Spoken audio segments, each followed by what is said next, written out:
It was the rest of the game went really slow. But that first inning we came out, and I mention it all the time.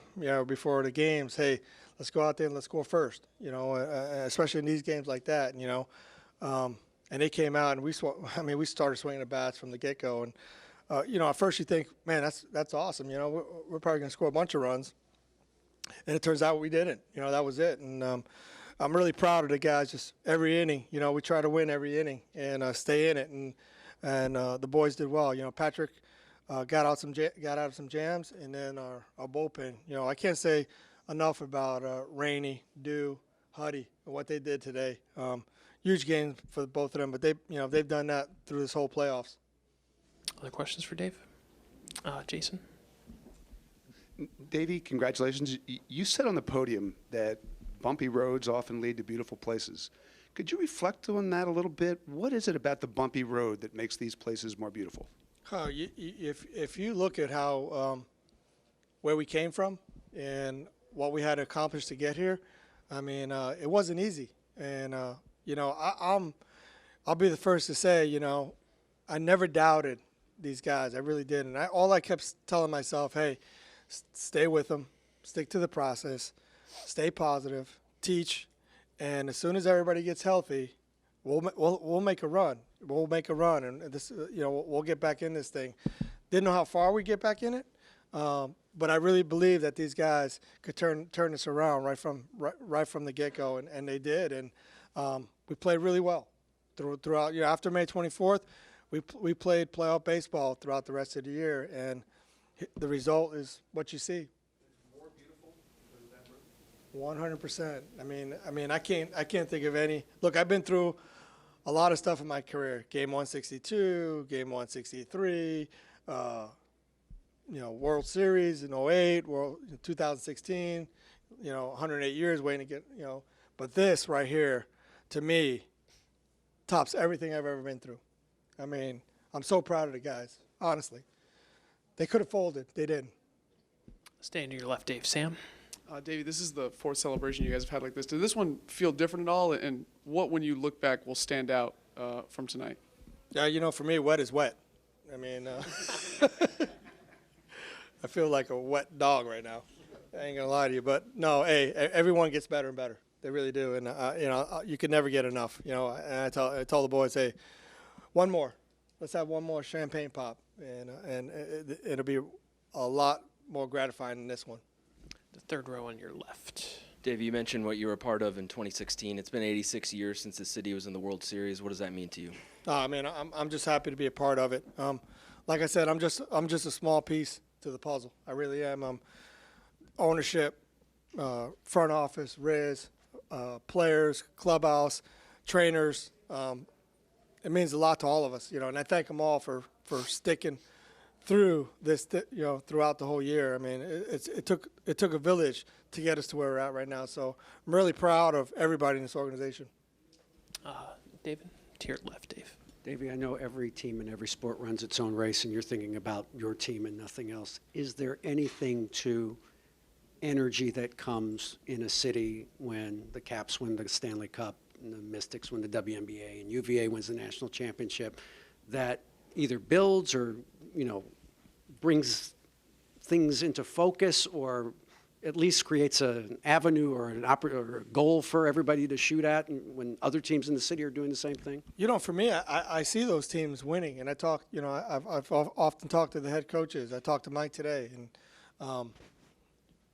for me, I want to be a part of that too, and it does mean a lot to me that, our hometown teams are winning, and, I felt like, quietly, I supported, all the teams, and I said, this is going to happen. It's going to happen in our world, in the baseball world. It is. We just got to believe, and we're one step closer right now.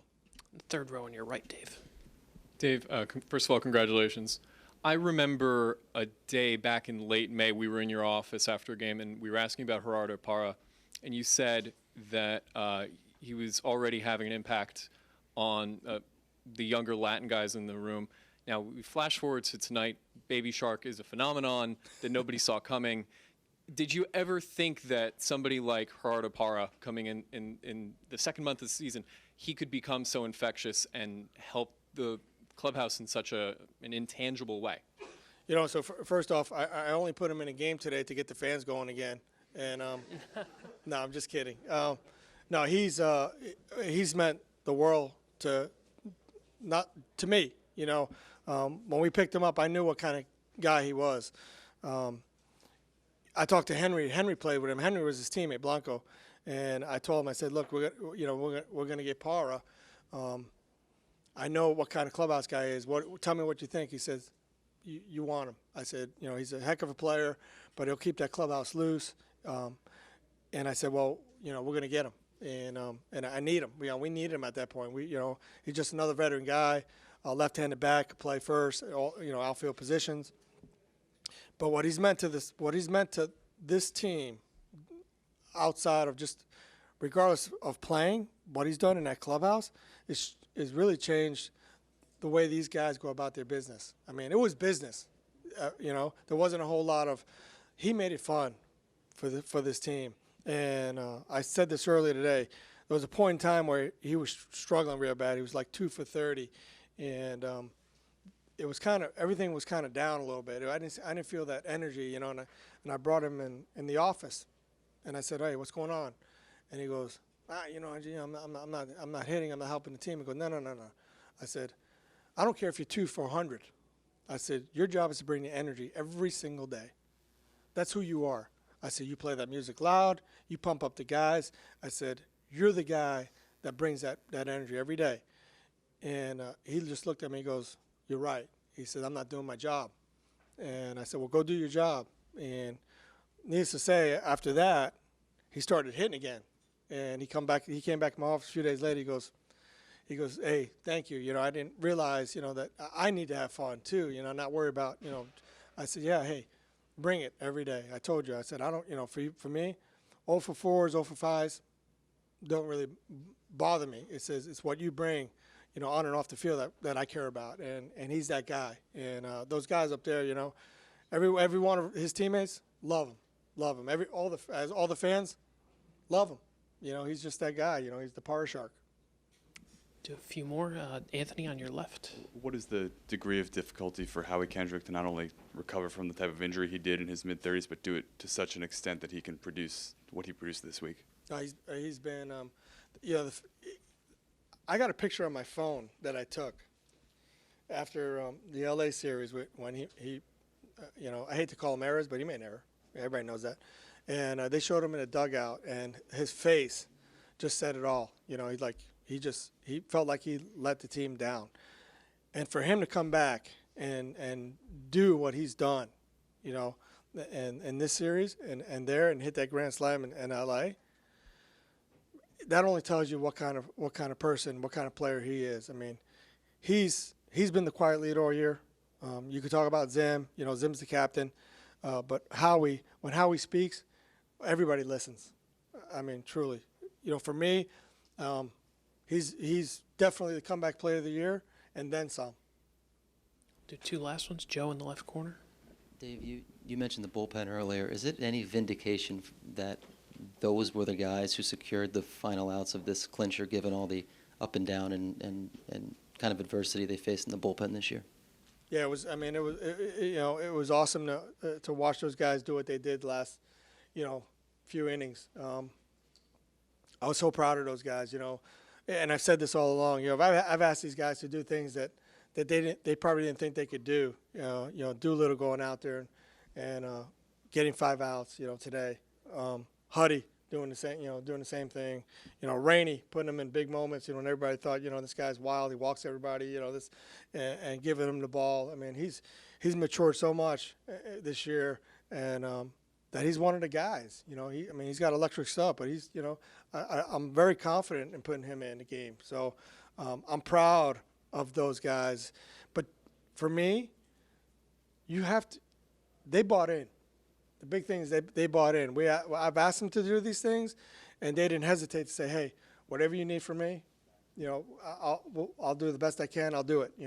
And that's the big part of it is that they bought in and they were ready to go, and they knew what the moment was like, and they stayed in it.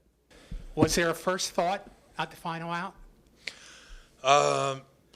No, and I think people ask me what I did, and I don't even know what I did. I'm going to have to go back and look. But, the way we grinded through that season and then obviously through this game, kept telling them, we got keep going. That team, that organization's top notch over there. They weren't going to quit. Great job by Pat kind of grinding it out. Tanner Rainey, huge the last couple nights, and then obviously Doc and Huddy. But, yeah, just relief, I guess, might be the best word. Did you have any idea going into the series how much you play, what your role would be? Going into the playoffs from the beginning? No, not really. I mean, I think, with the injuries I had this year and with missing, obviously, a huge chunk of the season, coming back, talking with Davey, it was just basically, I'm here to help however you want me to do it. This team was playing unbelievable. Basically, I was just happy to be healthy and come back. However they wanted to use me, I was up for it. And, with the way that those guys were playing, I was going to have to play my way back in. And, you got to earn stuff at this level. Nothing's given to you. We congratulate NLCS MVP Howie Kendrick. Other questions? Right here, guys. For Ryan, a lot's been made about the fact that you've been with this team since the beginning, the longest tenured player with the Nationals. But, of course, obviously you're also from this area. You started to tell us out on the field about what it means to you, and your wife's family's from here and everything. This is the biggest moment in Washington baseball in 80-something years. Has that sank in for you yet, and what does it mean to you that you were such a critical part of them getting here this whole way? Yeah, I don't know. I mean, the answer is no. I don't think it's sunk in yet. But, me, the fans, the community, we've kind of grown up together. I was 20 years old when I got here. We were not very good. And the fans, I still talk to season ticket holders now that have been here since RFK. And, we went through those things together. And right around, 2012 when we made that first push, things started to change a little bit and the expectations were raised. And, we've had some chances and couldn't come through. And I think a lot of those failures kind of taught us and pushed us to get to where we are now. So, I feel like me, the fans, the community are kind of one. And, they deserve this just as much as we do. Other questions? Mark, to your left, guys. You guys are two of a bunch of veterans on this team, a lot of you who have not ever reached this point before in your career. In some ways, does it make it more meaningful to have been through everything you've been through and then to do this together, a lot of you, being here now for the first time? It's like you said, you got to earn it, man. All the things that, in the past, all the failures, and the losing in the first round, and, because I've been there too, just like him. And, it just makes it sweet because, as we're getting older, the game keeps getting younger. But to see a team like us, continue to grind, and I think the mixture of people that we do have is what makes us so good, the chemistry that we do have. We understand each other. And, I feel like being around this long, I wouldn't change anything about the past because this is just, it's unbelievable. I think there's a misconception. People think it's easy to win in the playoffs. First of all, it's really hard to get to the playoffs. And second of all, you're playing against the elite teams of, the elite league. And you got to catch some breaks. And I think in the years past, maybe we didn't catch those breaks. I think we caught some breaks this year. But I think more importantly, we took advantage of those breaks. So kind of made our own luck, I guess, if that's how you want to put it. Tom? Howie, coming off the injury last year, with all the work you put in the off season, coming into spring training, what were your expectations? Did you know what to expect from yourself? I knew I was ready coming in the spring because of the work I did put in to get back. It was a long road. I think right after having surgery on my Achilles, I had to stay here for about 6 weeks, and it was killing me not to be able to play. But I think being around with the guys, and having a good attitude and just focusing on trying to get healthy, that's why I went home, was because I knew I had to go home to get healthy, and that was my best shot. So at that point, I knew I told them before I left, I said, I'll be ready for spring training. And, some people were kind of like, yeah, okay, we'll see. And I wasn't joking when I said that, and to be able to be back with these guys like Zim, Rendon, Soto, Trey Turner, it means a lot to be around these guys because I learned so much from them, and I love these guys just as much as they love me. And I know that 100%. And I think that's a big reason of why we have success, because we truly care about the next guy. So. To your left, guys. Anthony? Howie, the follow-up on that, as you're kind of going through your rehab and getting healthy, how much of the idea of sitting where you're sitting right now, having accomplished what you've accomplished, was a motivating factor for you, not knowing, what the future would hold? I felt like last year when I got hurt, it just kind of, I wasn't too happy about that, because the season we were looking pretty good to start out. And, I didn't really expect this coming back in, but I knew I love winning, man. And I know Zim loves winning. And that's why we play this game, is to try to be sitting here for this moment. We couldn't predict this, but we want to win. And I think at the end of the day, when you put everything out there on the field and you're not worried about your stats, or you're not worried about, this or that or other teams, and we worry about what we're doing, that's when success happens. And I feel like our team is full of guys that really go out and they work hard, whether it's before the game, whether it's in practice. They get prepared to play every day, and that's where you see the results, is out on the field. When we get out on the field, we already did all the hard work, and then it's just about having fun. And we got a lot of guys that like to have fun too. So, Third row in the middle. For either of you guys, nothing has come easy for this franchise, but you get up 7-0 in the first inning. How tough is it to keep the focus while they're chipping away at things? Oh, I've seen it before from that team. So I knew that they weren't going to quit. I've said this multiple times to a lot of interviewers. That team over there in that organization is one of the best. And I knew they weren't going to give up. I knew they weren't going to roll over. Their bullpen did a really good job of keeping it that way. And then, they chipped away a little bit, but then, our bullpen did a great job as well. So as far as, getting out to it, obviously 7 runs in the first inning is is ideal. And then Pat threw really well. And then, Pat's done a lot. They've asked him to do a lot that he's never done before. So he, the starting pitchers, all of them, they've asked to take the ball in multiple scenarios, and not one of them has said no. And I think, for Pat to come out and throw those first 4 or 5 innings like he did and grind through it when he kind of lost it, that's just kind of the epitome of our team right there.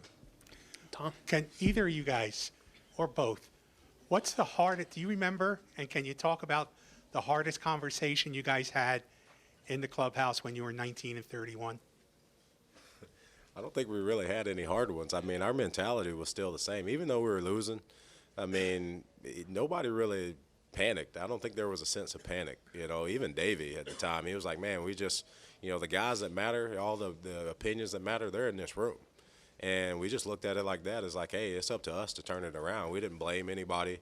We didn't point the finger at any one person. It was us as a team. And, guys started grinding. We started getting a little bit of luck here and there, but at the same time, guys put in the work, and we started having success. And I think that's, like he said, it's the epitome of our team, is that guys we just go out and try to work our way out of it, man. And, guys just put their head down and just got after it. Yeah, it's simple. You could either quit, or you could, you could play. You sign up to play 162 games. And I've played some where you lose a ton of games, and I played those games just as hard as I play these games now. That's what I've always been taught. It doesn't matter if, who you are or how much money you make or what team you're on. You sign up to play 162 games. And whether you're 31 and 19 or 19 and 31, you still got to play the rest of the season out. So we had a choice. We could either basically roll over and quit, or come in, like we said, each day and try and win that game that day. And we chose the second one. Take a couple last ones for these guys in the last one. Has there been a moment for either one of you guys where you really genuinely like, hey, we can take this thing all the way? Is it the wild card game, Dodgers, that you thought we can compete with any team this postseason? I think we can compete with any team anytime. I think, people always get caught up in the things that are on paper. But the reality of it is you have to go out and play. Once we get out on the field, anything can happen, and that's, always look at it as who's the best that day. Because on any given day, anybody can beat you. You could take the worst team in baseball and put them against the best team in baseball, and they could lose that day. So, we play for that day, that moment, that time. And I think that's what really matters, is we got to fight for just that one game. Because, at the end of the day, there's no guarantee of tomorrow. All you're guaranteed is this day. So we got to go out and just live it like that and play like that. Standing to your left, guys. Chip Rear, ABC7 Sports here in DC. We've talked so much this season about how much fun you and this team are having with the dancing in the dugout, the baby shark, all of that great stuff. But I wonder, when you go into this World Series, people talk about baseball being, perhaps boring and slow. Do you think your style going into this World Series gives you maybe an advantage with, going out there and having the best time of your lives at this point of the season? Yeah, I mean, I think you get to this point in the season, I hope every team's having fun. We just kind of had to start doing it a lot earlier. We were forced into it. But yeah, I mean, obviously, this is huge for us and for the city and the community. But we're going to enjoy this a lot tonight, probably tomorrow as well, and then and then we're kind of on to the next. But this is. Huge accomplishment for everyone that's involved with this organization.